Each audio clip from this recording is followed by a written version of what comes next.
They called her their blessing, until their real blessing arrived. Adopted after years of failed pregnancies, Beverly Harris was the golden miracle of the estate. Cameras flashed as they welcomed her home, dressed her in diamonds, called her their answered prayer. For 2 beautiful years, she was loved. Then their biological son was born, and the miracle became a mistake. For 16 years, Beverly became the family ghost, a servant in designer clothes, invisible at her own dinner table, while their real child was groomed for greatness. Now, with the Harris empire drowning in international debt and criminal investigations, they've made a deal with Seoul's most dangerous shadow. To save their precious heir from the notorious Pablo Ball, they've traded Beverly instead. They forced her into a white gown and handed her to a man whispered about in boardrooms and back alleys, the Iron Sovereign, known for cold, calculated cruelty, hoping he'd make her disappear so they'd never have to acknowledge her again. But as the contract is signed on their wedding night, the world's most feared mafia boss doesn't claim ownership. He destroys it. While her family prayed for her erasure, Pablo Ball had other plans. The Harris family sold their burden, but they accidentally gave the Iron Sovereign his equal, and now he's dismantling their empire piece by piece. Would you become property to escape your family, or is the devil you know safer? Hello family, how are you doing? Before we dive into Beverly's story, I'd love to know where you're watching from. Drop it in the comments and subscribe if you're new here. Now let's proceed with the story. The first time Beverly Harris saw herself on television, she was 4 years old and didn't understand why everyone was crying. She stood on a stage that smelled like roses and expensive perfume, her small hand wrapped in Mrs. Harris's perfectly manicured fingers. Cameras flashed like lightning storms. A woman with a microphone kept saying words Beverly didn't know: philanthropic, humanitarian, blessing. But she understood the smiles. She understood when Mrs. Harris lifted her into her arms and whispered, "You're ours now, sweetheart. Forever." The crowd erupted in applause that sounded like rain. Beverly learned later that the adoption had been announced 3 months before it was finalized. Press releases, magazine covers, a carefully orchestrated campaign showcasing the Harris family's generosity. After 4 years of very public struggles with infertility, the society pages called it inspiring. The business journals called it strategic reputation management. Beverly just called Mrs. Harris Mama and believed it was real. Those first 2 years tasted like forever. She woke up in a bedroom larger than the entire foster home she'd left behind, with windows that overlooked gardens she was allowed to run through. Breakfast was served on china plates with painted edges. Mr. Harris read her bedtime stories in a deep voice that made her feel safe. Mrs. Harris braided her hair before ballet classes and called her "our little miracle" in front of guests who brought presents wrapped in silk ribbons. There were photo shoots in matching outfits, charity galas where Beverly wore white lace dresses and stood between her new parents while cameras documented their perfect family. Magazine features about second chances and the power of love. Mrs. Harris kept every clipping in a leather-bound album that Beverly was allowed to touch with clean hands. "This is your story, darling," Mrs. Harris told her once, smoothing down a page that showed them at the adoption finalization hearing. "This is the day you became a Harris." Beverly traced her finger over the photograph. Herself in a blue dress, Mrs. Harris crying happy tears, Mr. Harris signing documents with a gold pen. She memorized every detail because she wanted to remember the exact moment her life began. She didn't know it was also the moment it peaked. The shift happened slowly. Then, all at once, Mrs. Harris started missing ballet recitals for doctor's appointments she didn't explain. Mr. Harris spent longer hours at the office. The bedtime stories stopped. Then one evening, Beverly came downstairs for dinner and found champagne already poured, her parents holding each other in the kind of embrace that didn't include space for anyone else. "We have wonderful news," Mrs. Harris said, her hand resting on her stomach in a way that made Beverly's own stomach twist with something she couldn't name yet. She was 6 years old when they told her she was going to be a big sister. The pregnancy was announced with the same fanfare as Beverly's adoption had been: press releases, magazine interviews, society page features. But this time, the narrative was different. This wasn't generosity. This was a miracle. A blessing. The biological child they'd waited years for. The headline in the society pages read, "Harris Dynasty Secured, Heir on the Way." Beverly tried to be happy. She practiced smiling in the mirror, the way Mrs. Harris had taught her for photographs. She told people at school that she was excited to have a baby brother. She helped paint the nursery that used to be the guest room next to her bedroom, the one that was bigger than hers, with better windows, with built-in shelves that hadn't been there before. "You understand, don't you, Beverly?" Mrs. Harris said one afternoon, catching her staring at the newly installed crystal chandelier. "Your brother needs space to grow. You'll still have your room. Nothing's changing for you." Everything was already changing. The camera crews came back for the birth announcement, but this time Beverly watched from the hallway. not included in the frame. The celebration dinner included extended family she'd only met twice. Mrs. Harris's mother, who had never approved of the adoption, held the baby like he was made of spun gold and looked at Beverly like she was yesterday's news. "Finally," she heard the woman whisper to Mr. Harris, "a real grandchild." Beverly was still standing in the doorway when Mrs. Harris called everyone to the dining room for a toast. No one noticed she hadn't been invited to sit down. She walked back upstairs to her bedroom, the smaller one, the one with older furniture, the one that suddenly felt like it had always been temporary. She was 7 years old when she stopped being the miracle and started being the mistake. The leather album of her adoption photos disappeared from the living room bookshelf. She never saw it again.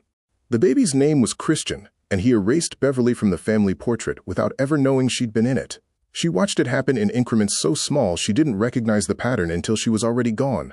A skipped goodnight kiss. A forgotten recital. Her name dropped from the holiday card that went out to 300 of the Harris family's closest friends and business associates.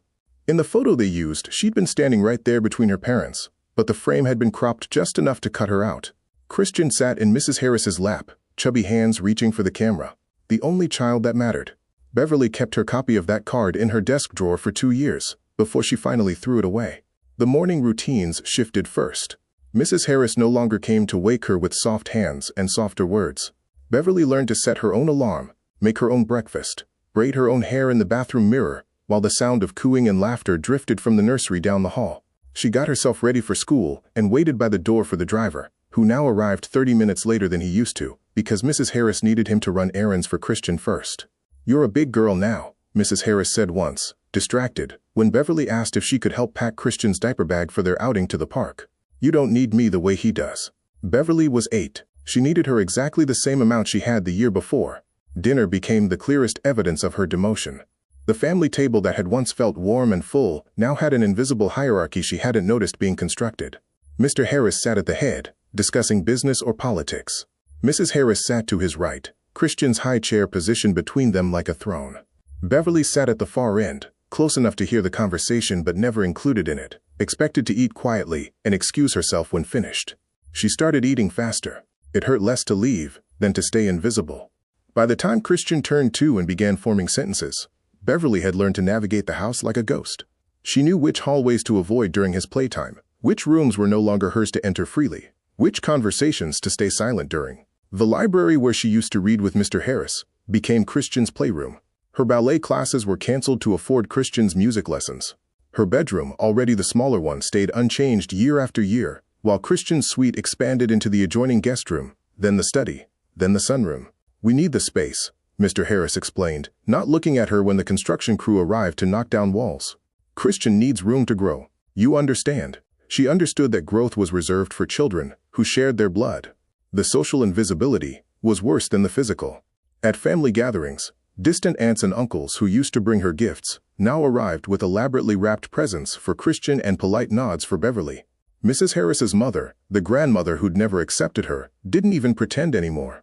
She looked through Beverly like she was furniture, saving her smiles and her praise and her inheritance discussions for the boy who carried the Harris genes. "He has your eyes," she'd tell Mr. Harris, bouncing Christian on her knee. Beverly had Mrs. Harris's eyes too. She'd been told so 100 times during the adoption coverage.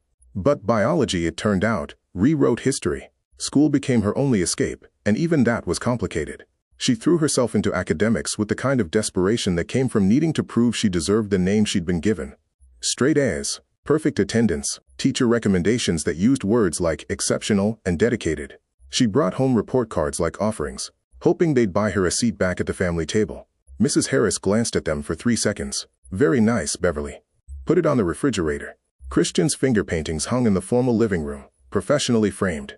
By the time she turned 13, Beverly had learned to make herself useful in the only way that still seemed to matter. She became Christian's de facto caretaker. When the nanny had days off, she helped him with homework he was too young to have. She played games she'd outgrown years ago because it made Mrs. Harris smile in a way that almost felt like it used to. She stood behind the family during photographs instead of beside them, her hands folded, her smile practiced, her presence tolerated. "You're so good with him," Mrs. Harris said once, watching Beverly read Christian a bedtime story in the voice she'd once used for Beverly. "You'll make a wonderful help when he's older. Not a sister, not a daughter. Help." Beverly closed the storybook and kissed Christian's forehead because none of this was his fault. He was 5 years old and loved without conditions, the way she used to be, the way she'd forgotten how to expect. She turned off his light and walked back to her room, the small one, the forgotten one, the one that had never been redecorated because no one looked at it long enough to notice. She was 16 when the Harris empire began to collapse, and she'd already spent a decade learning how to disappear. They should have known she'd perfected it. The first sign of collapse came in the form of men in dark suits who weren't there for dinner. Beverly was 17 when she noticed the pattern. Federal investigators arrived on a Tuesday morning, their unmarked sedans parked in the circular driveway like a warning no one wanted to acknowledge. Mr. Harris met them in his study with the door closed, his lawyer present, his voice carrying through the walls in tones she'd never heard before. Tight, defensive, almost pleading. Mrs. Harris pretended nothing was happening. She sat in the sunroom with her book club, laughing too loudly over wine, her hands trembling just enough that Beverly noticed when she refilled her glass for the third time before noon. Christian, now 11 and oblivious, asked why the strange men kept coming to the house. "Business matters," Mrs. Harris said, her smile rigid. "Nothing for you to worry about, darling." But worry crept through the estate like frost, freezing everything it touched. The dinner conversations changed. No more talk of country club memberships or vacation homes, or which private university Christian would attend. Now Mr. Harris sat hunched over financial statements, his fork untouched beside his plate, his face the color of old paper. Phone calls interrupted meals. Aggressive voices Beverly could hear through the receiver, using words like audit and liability and criminal negligence.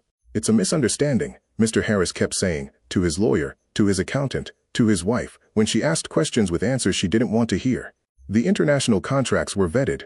The offshore accounts were legal. This is just, they're targeting us because of our success. Beverly had learned to read the space between his words. This wasn't a misunderstanding. This was an unraveling. The staff began disappearing first. The groundskeeper gave 2 weeks' notice, then left after one. The second chef stopped showing up. The housekeepers went from daily to weekly to gone, their positions eliminated, with the kind of corporate language that meant we can't afford you anymore.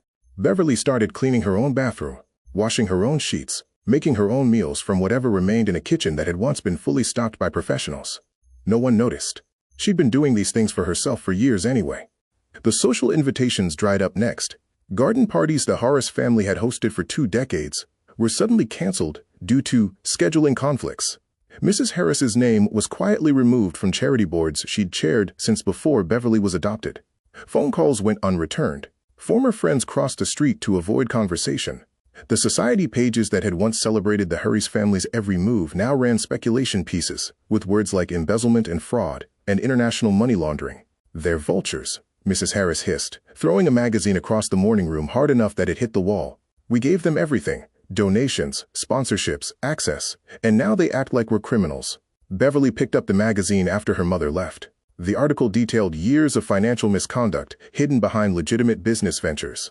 Shell corporations in the Cayman Islands, bribes disguised as consulting fees, tax evasion schemes elaborate enough to require federal investigation across 3 countries. She put the magazine in the recycling and said nothing. No one asked her opinion anyway. The assets started vanishing in the kind of legal slow bleed that wealthy families pretend isn't happening until it's too late. The vacation home in Aspen sold at a loss. The yacht docked in Miami repossessed. The art collection that had lined the formal hallways auctioned off piece by piece, leaving rectangular ghosts on wallpaper that suddenly looked faded and old. Mrs. Harris's jewelry began disappearing from her safe, the pieces she never wore, then the pieces she wore occasionally, then finally the diamond bracelet she'd received on her wedding day. Liquidating assets, Mr. Harris called it during a meeting with accountants Beverly overheard from the hallway. Temporary measures until the investigation concludes. But investigations didn't conclude. They metastasized. The debt notices arrived in thick envelopes marked urgent and final notice, and legal action pending. Beverly started intercepting them before Mrs. Harris could see, stacking them on Mr. Harris's desk where they formed towers of financial ruin. Millions owed to international creditors. Loans called in by banks that no longer trusted the Harris name. Legal fees from lawyers charging hourly rates that could fund someone's college education. Christian's private school tuition bounced twice before Mr. Harris screamed at the bank manager over the phone about incompetence and temporary holds that weren't temporary at all. Beverly's college fund, the one established during the adoption, featured in the press releases about their generous commitment to her future, had been emptied 2 years ago. She'd found the statements in the trash, transfers made to operational expenses, with her forged signature on the authorization forms. She'd never mentioned it. What would be the point? The final breaking point came on a Thursday evening in March, Beverly was in the kitchen making Christian a sandwich when she heard the shouting from Mr. Harris's study. Not the controlled anger she'd grown accustomed to, but something raw. Desperate. 50 million, he was saying, his voice cracking. They want 50 million within 90 days, or they'll seize everything. The house, the company, our accounts, everything. Mrs. Harris's response was too quiet to hear, but Beverly could imagine her face. The same expression she'd worn when the baby was late, when the nanny quit, when things didn't arrange themselves according to her expectations. There is no more money, Mr. Harris said, each word dropping like a stone. We're leveraged beyond recovery. The only thing keeping us from complete liquidation is the company name, and that's about to be worthless. Silence filled the house like water filling a sinking ship. Beverly finished Christian's sandwich, cut it into triangles the way he liked, and brought it to him in the media room where he sat watching cartoons, untouched by the disaster consuming the only world he'd ever known. Thanks, Bev, he said absently, his eyes on the screen. She watched him eat, this boy who'd replaced her, who'd been given everything she'd been promised and then denied. And she felt nothing but a tired kind of sympathy. He had no idea what was coming. None of them did. But 3 days later, when a name was mentioned in Mr. Harris's study that made Mrs. Harris gasp and the lawyer go very quiet, Beverly understood that desperate people made devastating choices, and she was about to become one. The name Pablo Ball was spoken in the same tone people used for natural disasters. Quiet, careful, like saying it too loudly might summon him. Beverly first heard it through the study door on a night when she shouldn't have been listening. Mr. Harris's lawyer had arrived after midnight, unusual enough that she'd crept downstairs to see why. Their voices carried through the heavy oak, low and urgent. He's not a businessman, the lawyer was saying. He's a strategist for the Korean syndicates. The man doesn't invest, he acquires. And what he acquires, he controls completely. I'm aware of his reputation, Mr. Harris replied, ice clinking in what was probably his fourth scotch. I'm also aware we're out of options. There are always options that don't involve Pablo Ball. Name one that comes with $50 million and doesn't require collateral we don't have. The silence that followed told Beverly everything she needed to know. They had nothing left to offer except things that couldn't be liquidated. Things like influence, access, legacy, things like family. She went back to bed but didn't sleep. The name stayed with her like a bruise she kept pressing to see if it still hurt. Pablo Ball, the Iron Sovereign. She'd looked him up once on her phone, finding only fragments. Speculation about his network, rumors about his methods, society page photographs from charity events where he appeared beside politicians and CEOs who later had convenient career collapses. He was younger than she'd expected from the whispers. Korean, elegant in the way dangerous things often were. No criminal record, because men like him didn't leave evidence. Just bodies, metaphorical ones, mostly. Companies destroyed. Reputations dismantled. People who crossed him didn't go to prison. They simply ceased to matter. And her father was inviting him to dinner. The meeting happened on a Saturday. Beverly wasn't supposed to know about it, but she'd been invisible in this house long enough to perfect the art of being present without being seen. She watched from the upstairs landing as Pablo Ball arrived in a black car with windows tinted dark enough to be illegal, flanked by two men who moved like they'd been military once and had found more lucrative employment. He was 32 according to the article she'd read. He looked older in person. Not in appearance but in presence. The kind that came from making decisions most people couldn't stomach. Tailored suit, no jewelry, except a watch that probably cost more than the car he'd arrived in. Hair styled with the kind of precision that suggested control extended to every detail. He shook Mr. Harris's hand with the grip of someone who knew exactly how much power he held. They disappeared into the study for 3 hours. Mrs. Harris paced the morning room, drinking tea she didn't taste, her face the color of alabaster. Christian stayed in his room, sensing the tension even if he didn't understand it. Beverly sat on the stairs in the shadows and waited for her world to end. When the study door finally opened, Mr. Harris looked 10 years older. Pablo Ball looked exactly the same. We'll have the contracts drawn up by Monday, Pablo said, his voice carrying an accent that was more international boarding school than Seoul, smooth and precise. I assume your family will be amenable to the terms we discussed. They will be, Mr. Harris said, not meeting his eyes. Beverly didn't understand until Sunday night when her parents called her into the formal dining room, a space they hadn't used for family conversations in years. The table was set for 3, but no food had been prepared. This wasn't dinner, this was a tribunal. Sit down, Beverly, Mrs. Harris said, her hands folded in her lap like she was posing for a portrait. Beverly sat, her heart was already racing, even though she didn't know why yet. Mr. Harris slid a folder across the table. Thick, legal weight, the kind of documents that changed lives in binding ways. We've made an arrangement, he began, his voice taking on the tone he used for business negotiations. "That will resolve our financial difficulties and secure Christian's future. It requires a family commitment, a strategic alliance with someone who has the resources and international reach to restructure our debt." Beverly stared at the folder. "Didn't touch it. Pablo Ball has agreed to absorb our liabilities," Mr. Harris continued, "in exchange for a contractual arrangement that benefits both parties." "What kind of arrangement?" Beverly's voice came out steadier than she felt. Mrs. Harris answered, her words clipped and rehearsed. "A marriage contract. You would become his wife in a legal ceremony, providing him with social legitimacy and access to certain business networks. In return, he clears our debt and provides financial stability for the family." The room tilted. Beverly gripped the edge of the table. "You're selling me." "We're arranging a marriage," Mr. Harris corrected, his jaw tight. "Families of our standing have made strategic alliances for centuries. This is no different. I'm 17. You'll be 18 in 2 months. The ceremony will take place after your birthday. Everything is legal. Legal. Not moral. Not right. Legal." Beverly opened the folder with shaking hands. The contract was 40 pages of dense legal language, but certain phrases jumped out like they'd been highlighted. Contractual marriage, personal property clause, exclusivity agreement, non-contestable terms. What does personal property mean? Her voice cracked on the last word. The lawyer, present but silent until now, cleared his throat. "It's standard language in these types of arrangements. It establishes clear ownership parameters and prevents future legal disputes regarding asset division. It means he owns me. It means you belong to his household," Mrs. Harris said, as if the semantics made it better. "You would live under his protection, represent his interests, fulfill the duties of a wife." Beverly looked up at the woman who'd once called her a miracle. "And if I refuse?" Mr. Harris's expression hardened. "Then we lose everything. The house, the company, Christian's education. Our family name becomes synonymous with fraud and bankruptcy. Is that what you want? To destroy the family that gave you everything? The family that gave her nothing. That took her in for publicity and discarded her the moment biology provided a replacement. That erased her from photographs and conversations and futures. That had been preparing her for disposability since she was 6 years old. And now they wanted her gratitude for the privilege of being sold. You have until tomorrow to sign, Mr. Harris said, standing as if the conversation was already over. Pablo Ball doesn't wait, and neither do our creditors. Make the right choice, Beverly. They left her alone with the contract and a pen that felt like it weighed 1,000 pounds. She read every page, every clause, every word that reduced her life to terms and conditions. The personal property section was exactly what she'd feared. Ownership language disguised as legal protection, giving Pablo Ball complete authority over where she lived, who she saw, what she did.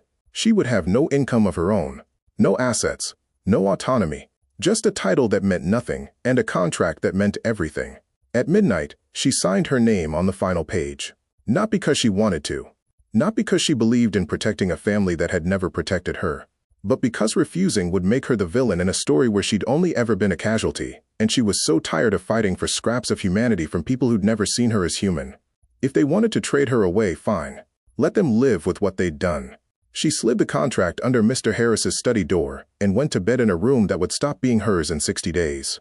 Outside her window, the estate lights flickered like dying stars. The wedding dress arrived 3 weeks before the ceremony in a box lined with tissue paper that whispered like secrets. Beverly opened it alone in her bedroom, the small one she'd occupied for 11 years, already half-packed with boxes no one had offered to help her carry. The gown was ivory silk, deceptively simple, the kind of elegance that cost more than most people's cars. No lace, no embellishments, just clean lines and expensive fabric that felt like water against her fingers. There was no note, no explanation of who had chosen it or why. She hung it in her closet next to clothes she wouldn't be taking with her, and tried not to think about how it looked like a surrender flag. Mrs. Harris never asked to see it, never offered to help with alterations or accessories, or any of the traditional mother-daughter rituals that should have accompanied a wedding. She was too busy managing the optics, which guests to invite, which publications to notify, how to frame the marriage as a romantic alliance rather than a business transaction that happened to involve her daughter. Keep the ceremony intimate, she told the wedding planner during a meeting Beverly wasn't invited to but overheard anyway. Elegant, understated. We don't want it to look desperate. Too late for that. The guest list was 20 people. No bridesmaids, no flower girls. No one from Beverly's side because she didn't have a side. Just distant relatives who'd stopped acknowledging her years ago, and family friends who were really Mr. Harris's business associates, attending out of curiosity more than support.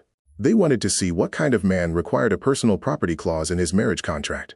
They wanted to witness the Harris family's last desperate play. Christian asked once if he could walk her down the aisle, since Mr. Harris would be giving her away. "That's not how it works," Mrs. Harris had said quickly, her voice sharp with something that might have been shame if she'd been capable of it. "Your father has the honor." Honor? As if handing over your daughter to settle a debt was something to be proud of. The ceremony was scheduled for 2 o'clock on a Saturday in the estate's formal garden, the same place they'd hosted charity galas and society brunches back when the Harris name still opened doors. Now it just looked sad, the hedges slightly overgrown, the fountain turned off to save money, the white chairs arranged in rows that would be more empty than full. Beverly woke the morning of her wedding to silence. No one knocked on her door to check on her. No one brought her breakfast or asked if she needed anything. She showered in a bathroom that echoed, dried her hair with hands that shook slightly, applied makeup she'd learned from YouTube tutorials because no one had hired a professional. The dress slipped over her head like a shroud. She looked in the mirror and saw a stranger. 18 years old. Alone. About to promise her life to a man she'd seen exactly twice. Once through a stairwell railing. Once during the contract signing when he'd looked at her for 3 seconds and nodded like she was acceptable merchandise. A knock finally came at 1:30. Mr. Harris in his best suit, his face carefully neutral. "It's time," he said, not meeting her eyes. "No, you look beautiful. No, are you ready?" No acknowledgement that he was walking his daughter towards something that might destroy her. Just, "It's time." The garden was exactly as cold as she'd expected. 23 people in attendance, she counted, sitting in scattered clusters that left gaps between them like missing teeth. No music played, no flower petals lined the aisle. Just a white runner stretched between chairs toward a simple arch where Pablo Ball waited, with a minister who looked uncomfortable, and 2 witnesses who were probably lawyers. Pablo wore black, perfectly tailored, perfectly still. He watched her approach with an expression she couldn't read, not cruel, not kind, just observational, like she was a puzzle he was deciding whether to solve. Mr. Harris walked too fast, his hand gripping her elbow with the kind of pressure that said, "Hurry up, let's finish this." When they reached the arch, he didn't kiss her cheek or whisper encouragement. He simply transferred her hand to Pablo's and stepped back, his duty discharged. Pablo's hand was warm, larger than hers.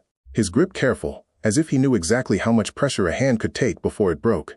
The minister began speaking in a voice clearly coached to keep things brief. Beverly heard maybe half of it. The rest dissolved into white noise while she stared at the man she was about to belong to.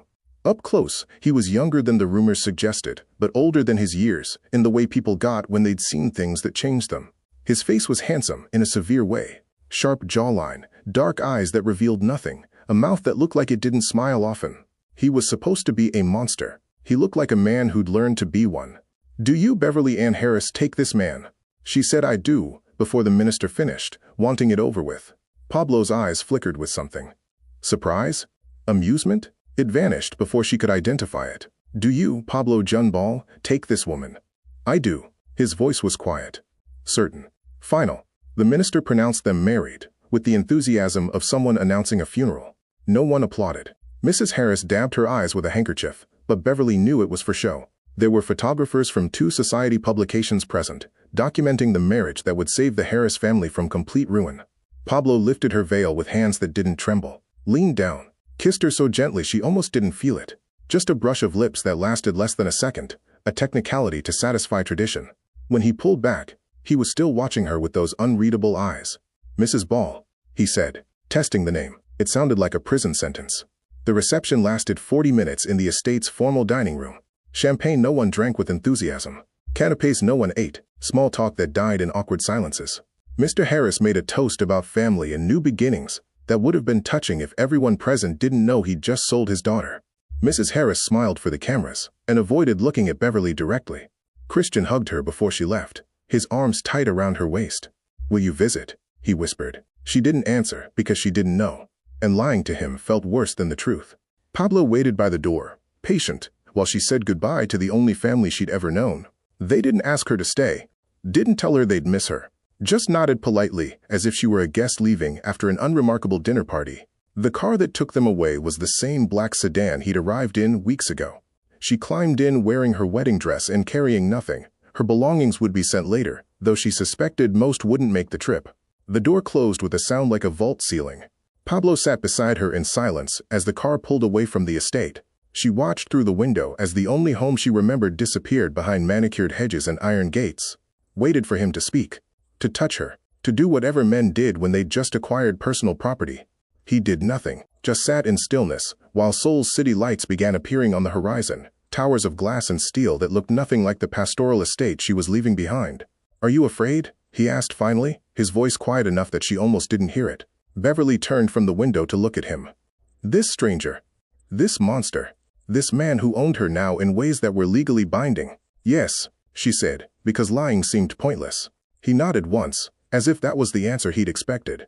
"Good," he said. "Fear keeps people alive." Then he looked away, and they drove the rest of the way to his estate in silence, while Beverly tried to remember how to breathe around the weight of what she'd just become.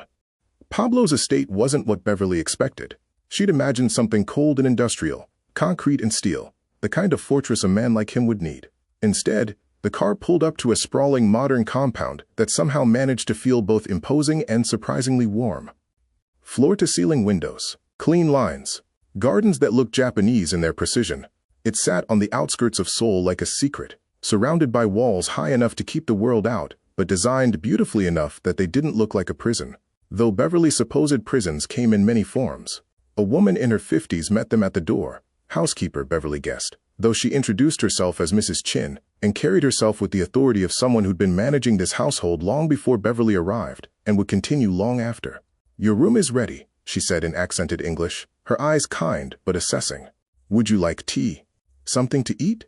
Beverly shook her head, her voice lost somewhere between the estate she'd left and this place she was supposed to call home. Pablo spoke to Mrs. Chin in rapid Korean, too fast for Beverly to catch more than a word or two.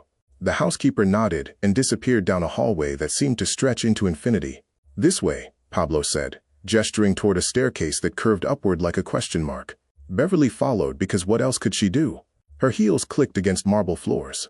Her wedding dress whispered with each step. She felt like a ghost haunting someone else's life. He led her to the second floor, down another hallway lined with art she didn't have the capacity to appreciate, and stopped at a door near the end.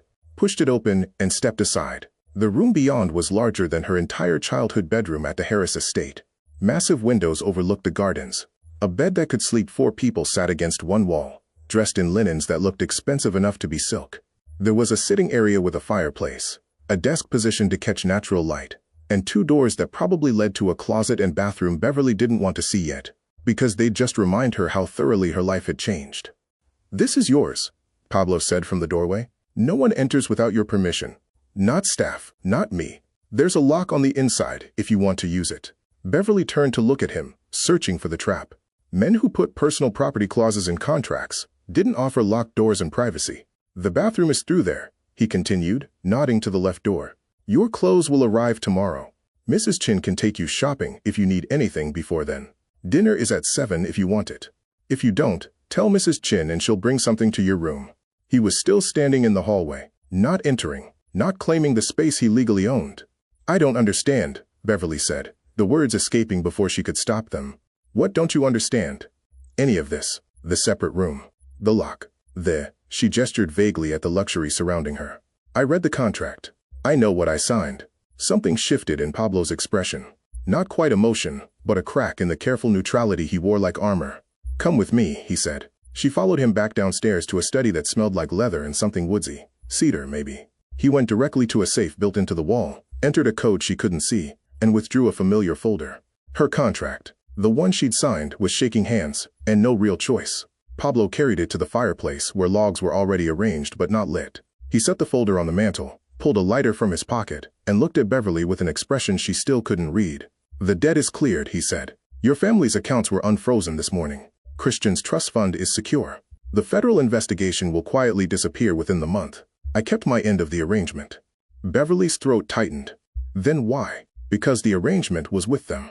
Not you." He opened the folder and began removing pages, feeding them to the fireplace one by one. "You were leverage they used. A bargaining chip they traded. But you are not something to be owned, Beverly. Not by them. Not by me. Not by anyone." The pages caught fire, curling and blackening. She watched the personal property clause dissolve into ash. Watched the exclusivity agreement burn. Watched every legal word that had reduced her to an object transform into smoke. "I don't understand," she said again, her voice breaking. "Then why did you agree? Why go through with the wedding?" Pablo fed the last page to the flames and turned to face her fully for the first time since the ceremony. Because your father's debt wasn't to banks or investors. It was to people I've spent 5 years dismantling. The Korean syndicates he tried to use for expansion without understanding what he was dealing with. They would have collected in ways that destroyed more than just his finances. Christian, Beverly whispered. Your brother, your mother, the estate staff who had nothing to do with his choices. Everyone associated with the Harris name would have become fair game. Pablo's jaw tightened. I offered an alternative. Clear the debt, absorb the liability, remove their leverage. The marriage was their condition, not mine. They wanted you bound to someone they feared, so you'd never come back to claim inheritance or family rights. They wanted you erased. The room spun slightly. Beverly gripped the back of a nearby chair. So you married me to save people who sold me. I married you to remove you from the equation entirely. He moved to his desk and withdrew another folder, this one new, unmarked. These are accounts I opened in your name yesterday. The marriage gives you legal access to certain protections and financial instruments you didn't have as a minor. You're not dependent on them anymore. You're not dependent on me either. He held out the folder. She took it with numb fingers. Inside were bank statements, showing amounts that made her vision blur. Investment portfolios, property deeds. Her name on every document. I don't. This is millions. 73 million, Pablo said calmly. Enough to live independently anywhere in the world. Enough to never need anyone's permission or approval again. It's yours. No strings, no ownership, no contract. Beverly looked up from the papers to the man who'd just given her more security than she'd ever imagined possible. This monster, this criminal, this person who'd burned a contract that gave him complete control and replaced it with freedom she didn't know how to hold. Why? The word came out broken. Pablo was quiet for a long moment, watching the fire consume the last remnants of her servitude. Because I know what it's like to be property, he finally said, his voice softer than she'd heard it. And I decided a long time ago that if I ever had the power to stop it, I would. He moved toward the door, giving her space she desperately needed. You can leave whenever you want. The accounts are accessible from anywhere. Mrs. Chin will help you arrange travel if that's what you choose. He paused in the doorway. Or you can stay, learn what I do, how I do it. Why the world fears the Iron Sovereign. The choice is entirely yours, Beverly. And if I stay, she asked, her voice barely audible, then I teach you how to become someone they can never touch again. He left her alone in the study with a burned contract, $73 million, and the first real choice she'd been given in 12 years. Beverly stood there for a long time, watching the ashes settle in the fireplace, trying to understand what freedom felt like when you'd forgotten it was possible. Outside the window, Seoul glittered like a promise. And for the first time since she was 6 years old, Beverly Ball now, believed she might deserve one. Beverly didn't leave. Not the next day, not the next week. Not when Mrs. Chin gently suggested that a young woman with her resources might enjoy traveling, seeing Paris or Tokyo, or anywhere that wasn't a compound owned by a man with blood on his ledgers. She stayed because leaving felt like running, and she'd spent 12 years running from her own invisibility. This time, she wanted to learn how to fight. Pablo didn't ask why she remained. He simply adjusted. The morning after the contract burning, she found him in his office at 6 a.m., 3 monitors displaying financial data that looked like a foreign language. He glanced up when she entered, still in pajamas, her hair unbrushed. I want to understand, she said before he could speak. What you do, how you do it, all of it. He studied her for a moment, then gestured to the chair beside his desk. Sit. That's how it started. No formal curriculum, no gentle introduction. Just Pablo explaining in precise detail how he'd dismantled a shipping conglomerate the previous month, identifying the holding company's vulnerability, acquiring strategic debt, leveraging board members with secrets they couldn't afford exposed, and walking away with controlling interest while the original owners wondered what had happened. Business isn't about money, he told her that first morning. Money is just the scoreboard. Business is about information, timing, and understanding what people value more than profit.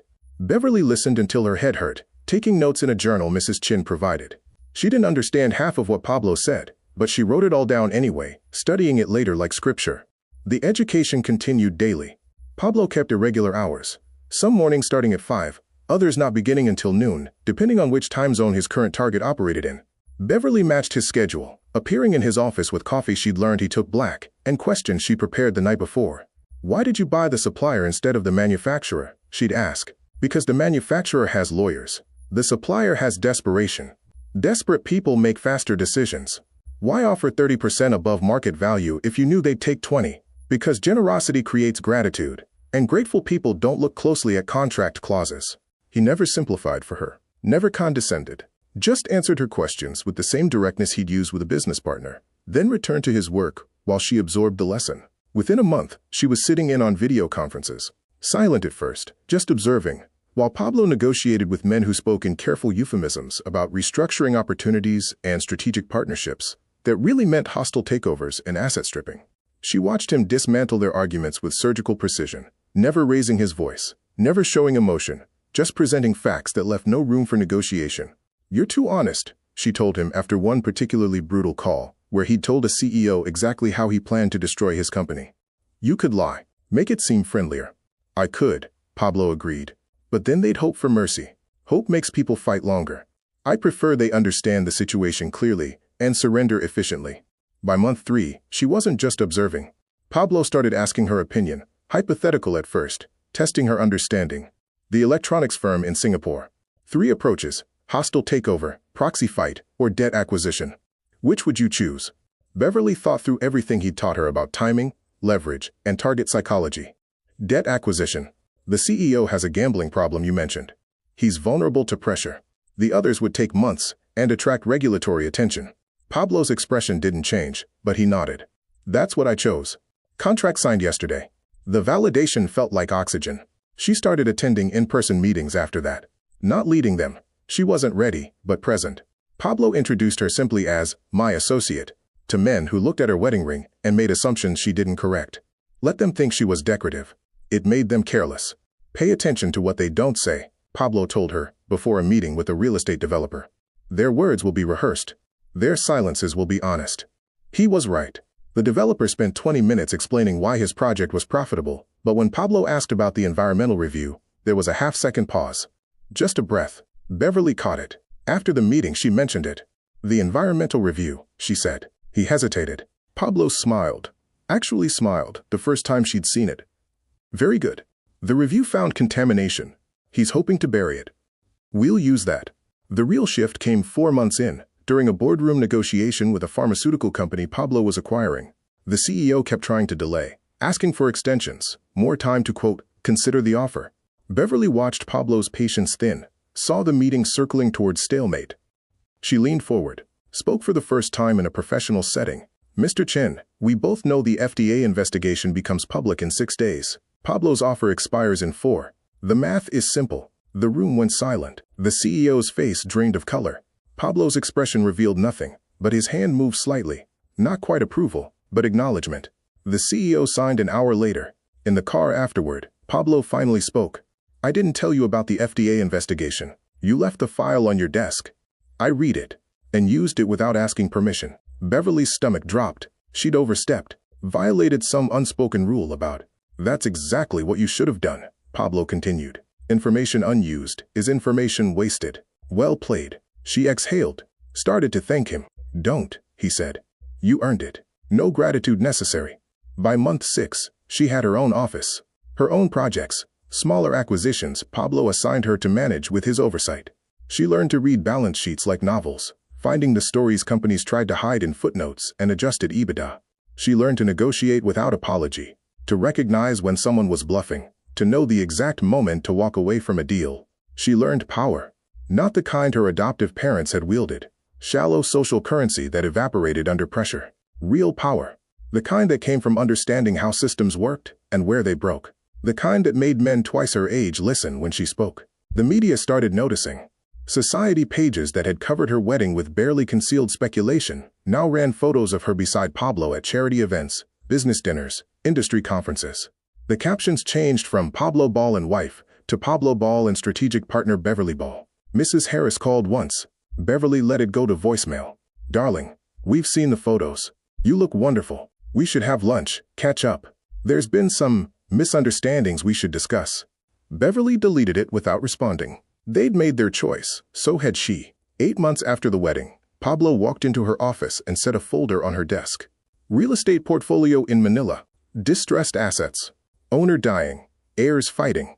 I want you to acquire it. Beverly opened the folder. $40 million deal. Complex ownership structure. International law implications. Alone? She asked. You're ready. She was. She closed the deal in 3 weeks, bringing it in under budget and with better terms than Pablo had projected.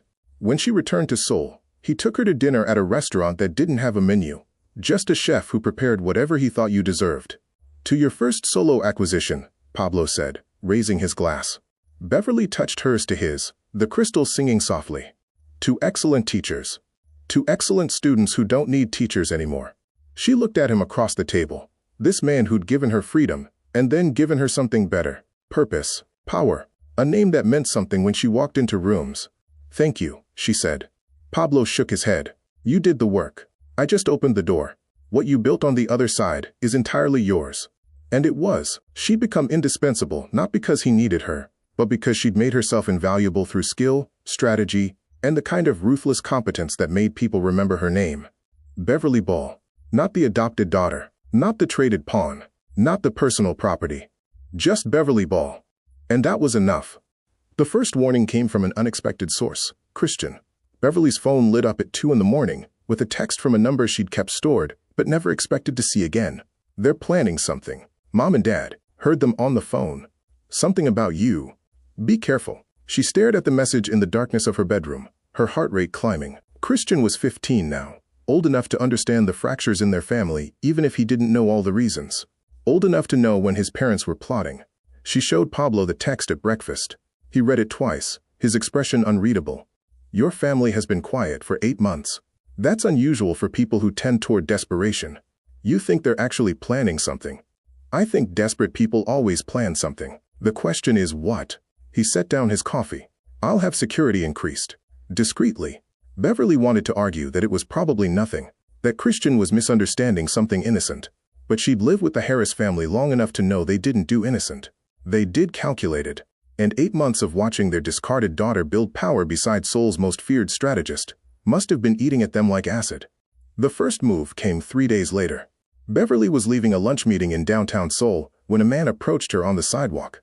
Mid-40s, expensive suit, the kind of practiced smile that belonged to journalists or lawyers. Mrs. Ball, I'm Marcus Webb with Asian Financial Review. Could I ask you a few questions about your marriage to Pablo Ball? Her security detail, 2 men Pablo had insisted on after Christian's text, immediately moved closer. But Beverly held up a hand. Journalists were part of public life now. Running from them looked guilty. I'm happy to schedule an interview through proper channels, she said politely. Just a quick question. Webb pulled out his phone, tapping the screen. Are you aware that your marriage contract contained a personal property clause? And that your adoptive parents received $50 million in exchange for signing it? The world tilted slightly. Beverly kept her face neutral, through sheer force of will. I'm not going to comment on private legal documents, she said. So you don't deny it? Webb pressed, his phone now clearly recording. You were sold to Pablo Ball by the family that adopted you? Essentially human trafficking dressed up as marriage? The security detail moved between them, but the damage was started. Webb backed away with his phone still recording, calling out more questions Beverly didn't answer as she was ushered into the waiting car. Her hands shook the entire drive back to the estate. Pablo was in a meeting when she arrived, but he stepped out the moment Mrs. Chin told him Beverly needed to speak with him urgently. She explained the encounter while he listened in that particular stillness that meant he was already 10 steps ahead, calculating responses. They leaked the original contract, he said when she finished. Not a question. A conclusion. But you burned it. I burned my copy. Your family kept theirs. His jaw tightened almost imperceptibly. They're trying to reframe the narrative. Make you the victim and me the villain. Destroy your credibility by making you seem complicit in your own exploitation. Why now? Because you're becoming influential. You closed the Manila deal. You're being quoted in business journals. Your name carries weight independent of mine. Pablo pulled out his phone, already typing. They see you building power and want to tear it down before you become untouchable. The article dropped that evening on Asian Financial Review's website. The headline made Beverly's stomach turn. From adopted daughter to purchased property, the dark truth behind Beverly Ball's marriage to Korean crime figure. The piece was carefully written to skirt libel laws while implying everything. That Pablo had essentially purchased a teenager, that the marriage was forced, that Beverly was either a willing participant in something deeply unethical, or a victim too traumatized to speak. It included excerpts from the original contract, the personal property clause in full detail, the financial arrangements, enough legal language to make it look damning. Her phone exploded with notifications, news outlets requesting comment, former acquaintances suddenly concerned about her well-being, social media dissecting every public appearance she'd made with Pablo, reframing them as evidence of control rather than partnership.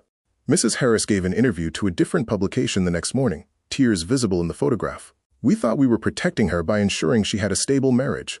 We had no idea the contract contained such troubling language. We've been sick with worry about our daughter. Daughter.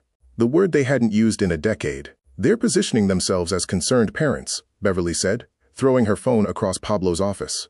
As if they didn't write every word of that contract themselves. They're creating public pressure, Pablo agreed, scanning something on his computer. The feminist groups are getting involved. There's a petition demanding investigation into our marriage. 600,000 signatures in 12 hours. Beverly felt the walls closing in. Everything she'd built, the respect, the credibility, the power, dissolving under accusations she couldn't easily disprove. How did you prove freedom when the legal documents said ownership? The kidnapping attempt came 2 days later. Beverly was returning from a morning meeting at a bank, still maintaining her schedule despite Pablo's suggestion she lay low, refusing to hide like she'd done something wrong. Her security detail flanked her as she walked to the car, professional, alert, properly trained, which is why she noticed when the third man appeared from an unexpected angle. He moved fast, reaching for her arm, while someone else threw something smoking into the space between her and her security. Tear gas, she realized as her eyes started burning. The detail moved to intercept, but 2 more men appeared, professional in their violence, clearly trained. Beverly stumbled backward, her vision blurring. Hands grabbed her from behind. She drove her elbow back the way Pablo's head of security had taught her, hard, into soft tissue. Heard a grunt. The grip loosened. Then gunfire cracked through the air, not aimed at her. Warning shots from her security detail, who'd recovered and were advancing with weapons drawn. The attackers scattered, professionals knowing when to abort. Beverly was pulled into the car by her head of security, the vehicle moving before the door fully closed, sirens already approaching in the distance. Her hands were still shaking when they reached the estate. Pablo met her at the door, his face carefully controlled, but something dangerous, flickering behind his eyes when he saw the tear gas residue on her clothes. "You're not hurt?" His hands moved over her shoulders, checking. Gentle but thorough. "I'm fine. They didn't get me. They tried." He stepped back, that dangerous thing in his expression, crystallizing into something colder. "That wasn't random. Professional team. Well-timed. They knew your route. My family wouldn't." Beverly stopped. Because of course they would. They'd already sold her once. What was one more transaction? Pablo's phone buzzed. He glanced at it, and his expression went arctic. "What?" Anonymous tipped to 3 news outlets. "Claims I staged the kidnapping attempt for sympathy. To distract from the contract scandal." He showed her the message. "They're always one step ahead, because they know how you think. They raised you." Beverly felt something crack open inside her chest. Not fear, not anymore, rage. Pure and focused. "They're trying to destroy me." Yes. To protect themselves. Yes. To make sure I never become powerful enough to hurt them back. Pablo watched her with those dark eyes that missed nothing. Yes. Beverly looked out the window at Seoul spreading below the estate. All those glittering towers full of people who'd read the articles, signed the petitions, decided they knew her story better than she did. "Then let's show them what happens when you back a monster into a corner," she said quietly. Pablo smiled. Actually smiled, sharp and cold. "Now you're ready." The war lasted 72 hours, but Pablo had been preparing for it for 8 months. "Your family made 3 critical mistakes," he told Beverly the morning after the kidnapping attempt, spreading documents across his desk like battle plans. "They assumed I wouldn't retaliate because it would hurt you. They assumed their money was untouchable. And they assumed I hadn't been documenting everything since the day they first contacted me." Beverly looked at the files. Bank records. Email chains. Recorded phone calls. A complete accounting of every illegal transaction, every bribe, every fraudulent deal the Harris family had made in the past 15 years. "You've had this the whole time? Since before we married. I don't enter arrangements without insurance." Pablo's expression was carved from ice. "I was prepared to let them fade into irrelevance quietly. But they touched you. That changes the equation." He made the first call at 9 a.m. Beverly watched as he contacted the federal prosecutor who'd originally investigated the Harris financial crimes, the case that had mysteriously disappeared after their marriage.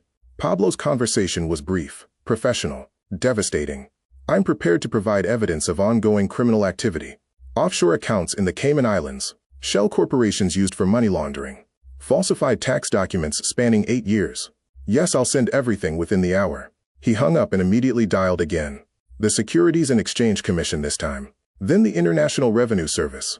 Then regulators in 3 countries, where the Harris family had hidden assets they thought were invisible. Each call took less than 5 minutes. Each one detonated a different bomb. The legal exposure will hit first, Pablo explained, his fingers already typing as he compiled files.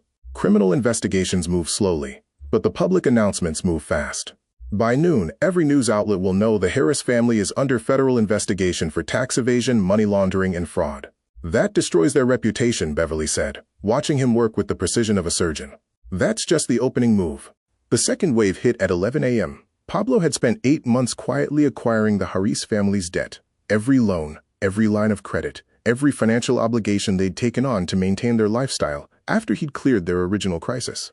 He'd done it through shell corporations and international intermediaries, ensuring they never knew who actually held their paper. Now he called it all in simultaneously. Beverly listened as Pablo's legal team made the notifications. 60-day loans being called immediately due to violation of terms. Terms Pablo had deliberately structured to be impossible to meet. Lines of credit frozen. Payment schedules accelerated.